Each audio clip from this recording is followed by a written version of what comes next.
to discuss human rights issues and collect information and providing to human rights organizations. And last thing is providing advices and helps to local government. Thank you, very good. Okay, I wrote on number 3, at the role of the nation state, and two points I'd like to share. One is that the conventional wisdom, I think, is that the nation state is obsolete, it's on the way out. Global capitalism, particularly through multinational corporations, is rendering the nation state weak and so on. And on the cultural sphere, the dominance of the English language worldwide arguably further erodes the role of the nation state in shaping the identities of the citizens within. However, I contend that the nation states are the indispensable centers of cultural and political cohesiveness to check and constrain the juggernaut of global capitalism. And through such organizations as the UN, the World Bank, and the IMF, WHO, and so on. Realistically, of course, we're all aware of the limited effectiveness of these organizations, these nascent, emerging international networks and frameworks. But I would argue that I say these social constructs, these organizations have promoted human rights more in word than deed, but they offer the most realistic framework in the short to midterm to elevate human rights on a par with economics. We abandon them, I think, at our peril, because well, I think as Ishe points out, you know, the trajectory toward universal human rights is look kind of like the stock market. I mean, lots of setbacks and so on. It is not a smooth incline, but I think we have to gauge maybe our disappointment with the effectiveness of such organizations against where things stood back in 1945 in that period. So. It's good to have a historical perspective, definitely. And if I could just extend a little international perspective on that. You know, and it actually is quite important to a lot of people in developing, in my experience, which isn't everywhere, but you know, who look at this idea of human rights, maybe people that I've met only learned recently, but they value it quite a lot in these organizations, at least as some sort of hope, because it's more power than you're going to wield any other way within the UN, or you know, it's a representation internationally that you know isn't going to come from, you know, without those institutions and bodies, is limited in their effectiveness as they are. Yeah, it's still sort of the best hope, and a lot of people again that I've met who really look at that is you know, it's something to be. I mean, it's some sort of offer of hope. Anyway. Yeah, I just add one more point. Sure. You might say, well, wait a minute, what does the UN have to do here with the nation state? Well, the point is that the entities that vote, that shape power, that shape policy, and so on, are the nation states. I mean, who are we going to have be part of the successor to the UN? Will it be McDonald's? Will it be IBM or other multinational? You know, will the senator, the representative from Microsoft, please come to the microphone? I mean, who are we going to have do that? You know, so I just forgot to mention that obvious point, but yeah, no, it is something that I think there's a lot of reflection. Simply saying that nation state is dying, you know, is not very helpful. yeah, exactly. Yeah. Sure. Point well taken. Other things you folks want to add? I will address number 7, democratic internationalism. Maybe it's just my experience with nation state. I am not a big fan of nation states. I think it restricts people's potentials. And in some ways, actually, they kind of alienate people from each other and perpetuate whatever norms that's discriminatory toward people. They actually enforce it. So by actually going for democratic internationalism, in which case we can actually feel connected, try to transcend the nation state to feel connected to people, might actually help even civil institutions. That might even help that, because now you kind of decentralize the voices of people, the power of people, which is very important. Because obviously most nation states actually have voices of the powerful. They have influence over it. So democratic internationalism actually connects me here to somebody in places like And Mexico. check the power of the state elite. It does, right? Yeah. So I think that's very, very important. Yeah, from below. I really think so. Thank you. All Um, right. Anything else from this group? Yeah, we actually talked a lot about, well, we started with what is the role of the nation state in implementing human rights. And I mean, this was addressed in the presentation somewhat. The nation state has tended to be the primary protector of human rights and also the primary violator of human rights. Ali went as far as to say, well, the nation state is actually kind of irrelevant in human rights, not necessarily social justice, but human rights, because I think really what you were getting at was that human rights must transcend law, which I agree with, but I would say it, at least for, Domestic law. yeah, at least in first, for sort of a first principle, you know, a nation state has to not violate human rights.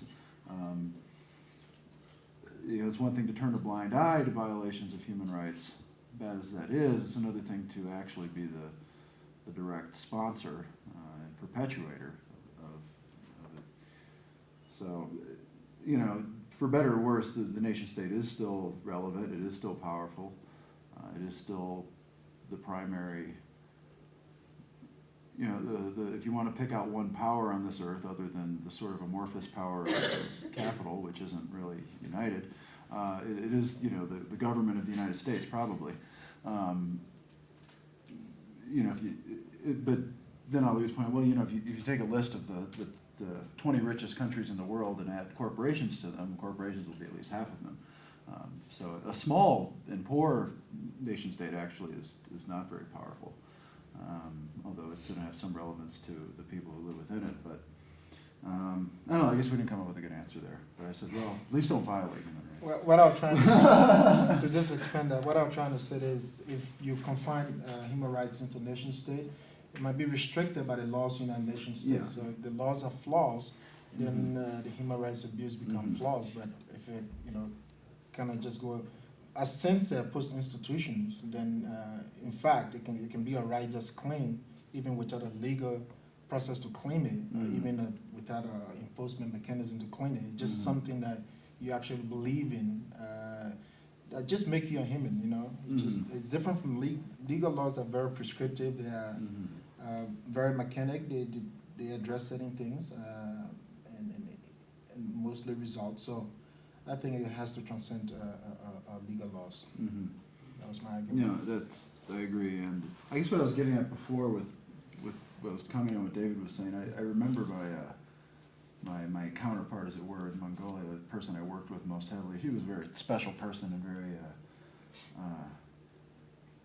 you know, interesting and intelligent. And anytime she had any whiff of anything kind of bad going on, you know, with the police or anything in town, she would threaten, and often actually she would write a letter to the UN, not the UNDP, but I forget the exact organization, but they had a branch in the capital. And she really looked at that. I mean, not her own government or her own parliamentary representative, but to the UN there. That's really where she had her faith and you know, who would be able to protect her. That's a very helpful example. Yeah. I mean, we don't do that here. But I mean, no one in thinks practice, about of course, it's not either or, but we have actually unjust laws and unjust states dominated by special interests Mhm. and elite interests. So I think this discussion so far pinpoints the complexity of thinking about nation state in today's world in connection with human rights. That's pretty good actually to have brought out. Let's now turn to these other groups and see what they have to say. Well, I will try to articulate what we talked about. We mainly just talked about and around number 2, problems in implementing human rights. And the main point we made was that human rights, although it's supposed to be universal, there's obviously a lack of tolerance of cultural differences. The conventions and dialogue surrounding human rights is Western based, and it doesn't address cultural specificities and nuances. And culture is often used as an excuse to violate human rights. And conventions need to address the progression of human rights. So one thing we talked about was cultures who may have long-standing traditions shouldn't, I guess, be expected to just overnight overturn those long-standing traditions to implement kind of the ideal that the convention specifies. And that conventions should consider specific rights within specific contexts. We talked about the huge difference between property rights versus the right not to be tortured, or the right against against personal harm. So torture obviously is something that could be applied in maybe more of a blueprint approach, whereas something like property rights might need to be considered across different cultures. Because they do vary. Yeah, From one we culture were to talking about maybe. That's a very good observation. Especially with and I don't know the standards or norms, but how some countries might not necessarily grant women the right to own individual personal property, and that women in maybe that particular culture might not want that particular right because it's not really important to them. So they might want more of a right to communal property. Whereas here in the U.S., the right to individual property is held in a higher regard. So. All right. Now, last but not the least. So our first question is, what will happen in 2015 when the NDG deadline goes out? Are we going to have an extension? Are we going to declare failure? Are we going to acknowledge there was progress? What's the plan, or what could be the plan? Another question is, how are MDGs and SAPs and ASAPs similar or different? In which ways is their implementation similar? In which ways is their implementation different? And in which ways will be the results similar and different? And then back to the question of civil NGOs and nation-state. Is there a risk that NGOs take over the responsibility of the states, and therefore the states are less and less interested in upholding human rights because they assume this is no longer part of their responsibility? So is there this risk in time? And yeah. Okay, well, thank you all. I think a lot of really important issues have emerged, as they always do when we discuss. Let me just address quickly a few of those, and we will take up the rest during the last class.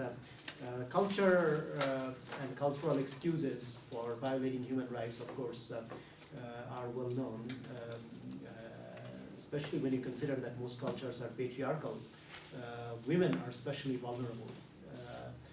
And also when you consider that many cultures have very strict in-group, out-group kind of distinction, that means that minorities in general would be vulnerable as well.